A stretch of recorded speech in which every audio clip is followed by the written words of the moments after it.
What up, though? This your boy back with another Real Talk. Real Talk number 11. Now things have been getting kind of dark and dreary on the Real Talk, so we're gonna go on the lighter side. But this one is, not gonna be without its controversy. You know what I'm saying?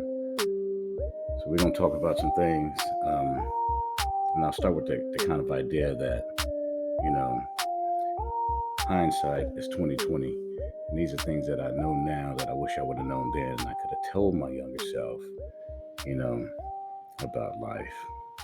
And there's a couple different things I could have told myself, but the number one thing is things I wish I could have told my younger self about women. Start this off with a trigger warning, right? These are my opinions based on my experience combined with language that I use to tell those experiences. If the language bothers you, try to get past it. See it through my lens if you can, and you might have something to take away from it, right? So that said, let's get into it. Rule one: chase money. Don't chase women. Money will get you women.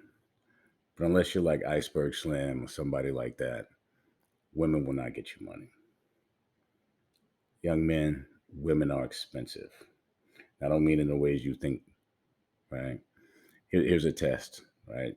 So, young women, you probably already disagree with that. Uncle's gonna school you. He's gonna give you some knowledge. Young ladies, ask your young male significant other, how much does a bra cost? I remember when I discovered the cost of a decent bra, being 60 to 90 to 100 something dollars, I was blown away by that. Fellas, when you look at women's clothing stores, they can buy an entire outfit for less than $25, right? Oftentimes, the most expensive thing that a woman is wearing is her bra. That idea blew my mind when I started to understand that. And I mean, the matching panties is $20. In my mind, the most valuable thing is going into the cheapest garment, but that is what it is. Number two, speaking of which, it's all the same gift, just different wrapping paper. Men, be honest with yourself, right? Sex will always end the same way, and that's an orgasm. Same orgasm you could, repeat on your own by yourself. That may be true for women. I don't know. I've never been a woman, but I can tell you as a man, it always ends the same way. What varies that experience is the person that you're with. And when I say wrapping paper, I mean wrapping paper is all of the things that make up that person: the way they look, the way they treat you, their personality, all those things that are important to you make up their wrapping paper. I don't think I understood what I was physically attracted to in a woman until I was in my 30s. And up till then, I had, dealt with all kinds of different wrapping paper, but the wrapping paper didn't matter. I was just trying to get to the box, right? Sometimes the wrapping paper was really fancy with bows and, very expensively and exquisitely done. Some of that wrapping paper was just simply a brown paper bag with a piece of twine around it. Figure out the wrapping paper right before you go for the gift. Rule number three, and this is a complicated rule. Okay, I hear people break up or they end a relationship and they say, "I will never love another person the way I loved that person." And the fact of the matter is, that's true. Unless you're not growing as a person, that's absolutely true.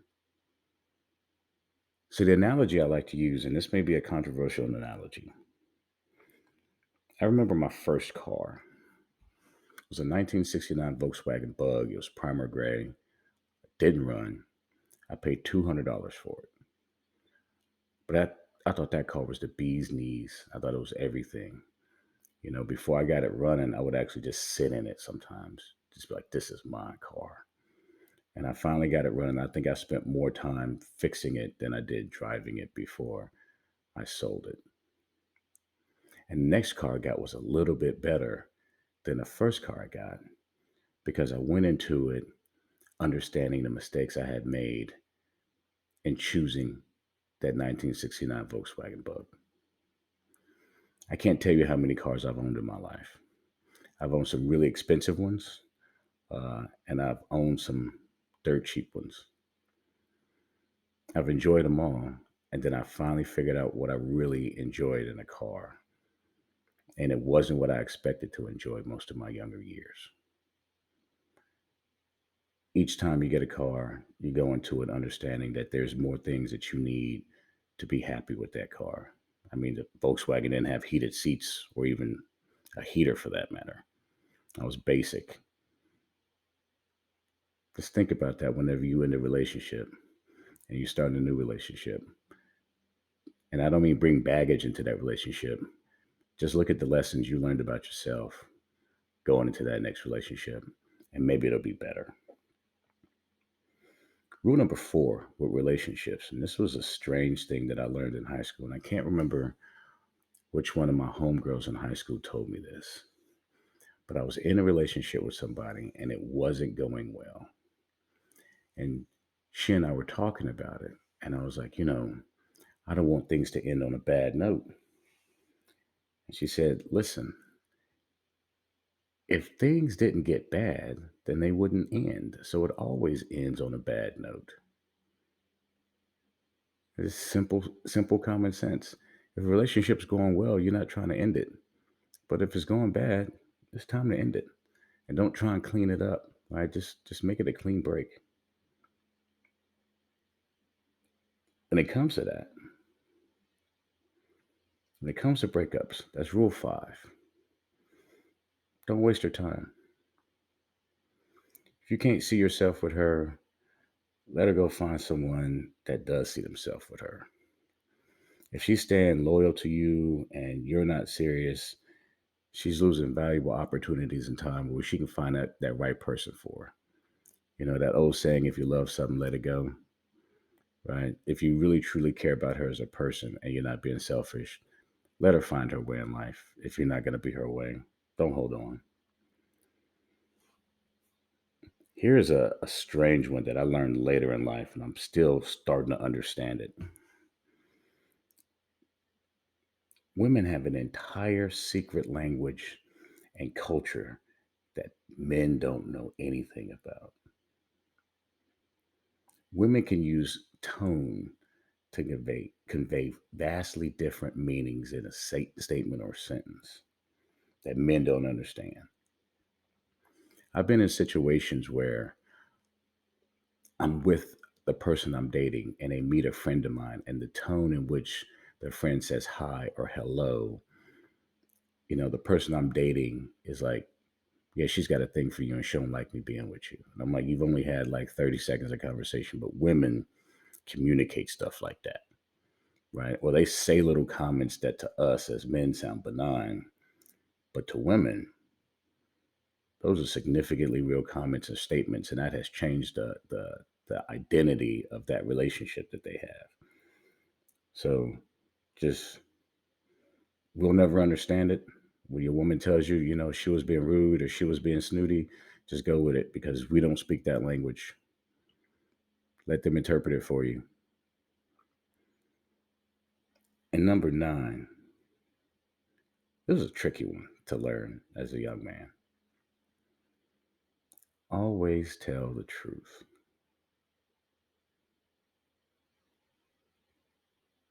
For 2 reasons. One, ironically, some women are looking for the same things that you're looking for. You know, I learned this because I was involved with somebody that I was just purely physically attracted to. I really didn't want to have anything else to do with them. And she asked me, "Is this as a physical relationship? Is this a real relationship?" And I had already prepared my no, you know, build on this, speech in my head, and I just thought, "Fuck it, man. What happens if I just tell the truth right now?" And I was like, "No, we're just messing around." And she was like, cool, because I didn't want things to get misunderstood, because I'm not trying to be in a relationship with you. I was like, wow, that honesty really worked. And the second reason why you want to be honest, women are the greatest detectives on the face of this planet. I think if you want to have like a zero crime rate, 100%, conviction rate of criminals, put together an entire female detective agency, right? All your detectives are women because they're going to figure it out. They're going to find, you know, DNA samples of microscopic hairs and cyber, trails and everything else. They're going to figure it all out, right? A motivated, energized woman who's looking to find out information is going to find out information. I think I call this rule number 10. Always be yourself, especially in the beginning of a relationship. The things that you do in the first month of that relationship really kind of set the tone for what she expects you to do and be like for the rest of the relationship, right? Look at that first month or couple months as like the job interview. Don't pretend to be something that you're not. You can only pretend to be something you're not for so long before the core of your personality comes out. It was strange when I started dating my wife now. We have been together, for a couple months. And I said, this is me, this is who I am. And I'm not being rude or snipe about it. It's just either this is who you want to be with or you don't. And I don't want to waste your time because I'm probably not going to change very much. I got some bad habits, and those are probably going to be bad habits I have for a long, long time until I find a desire to change those habits. But right now, I am who I am. So, that was an important thing to kind of understand about relationships. And the last one I'm going to leave you with, and this is a purely personal one.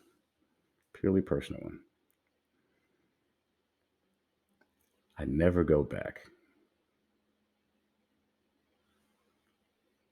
The few times in my life that I have broken up with someone and decided to get back with them, it takes a couple weeks and then you're like, damn, now I remember why I stopped messing with you in the first place. There was a reason why you ended the relationship.